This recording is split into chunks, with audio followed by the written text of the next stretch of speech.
70-80 ہزار کی لیڈ سے جیت رہے تھے. ہم نے ان کو ہروایا ہے اور ان کے اوپر جعلی مورے لگا کے سب کو ہروایا. کمشنر صاحب جب جعلی مورے لگ رہی تھی اس وقت آپ نے کسی سے کہا کہ یہ سب کچھ ہو رہا ہے، غلط ہو رہا ہے، اس کو روکا جائے؟ دیکھیں میں یہ ساری اس غلط کاری کی ذمہ داری اپنے اوپر لے رہا ہوں اور ساتھ آپ کو بتا رہا ہوں کہ جو چیف الیکشن کمشنر ہے، جو چیف جسٹس ہے، وہ بھی اس کام میں پورے شریک. کمشنر کس کے کہنے پہ سب کچھ ہوتا رہا؟ یہ اتنا سب کچھ ہوا آخر کس کے کہنے پہ ہوتا رہا؟ آپ کیوں پریشر میں تھے؟ کس نے ایسا کیا؟ میرے اوپر کوئی دباؤ نہیں ہے. میرے باپ دادا بھی انگریزوں کے خلاف اور سکھوں کے خلاف جنگیں کرتے رہے ہیں، لڑتے رہے ہیں یہ ملک بنانے کے لیے. اب میں اس ملک کو توڑنے کا حصہ نہیں بن سکتا. کمشنر صاحب آپ نے راولپنڈی کی بہت بڑی خدمت کی ہے، آپ نے بڑے بڑے میگا پروجیکٹ میں 24 گھنٹے کام کیا ہے.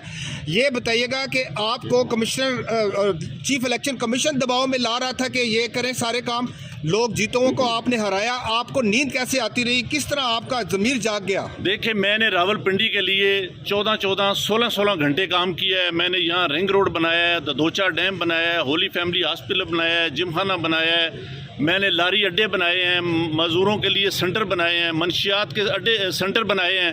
سب کچھ میں اپنے ملک کی بہتری کے لیے کرتا رہا ہوں، لیکن آخر پہ میں نے جو اس ملک کے پیٹ میں چھرا گھونپا ہے مجھے وہ سونے نہیں دیتا. میں یہ سکون کی موت مرنا چاہتا ہوں.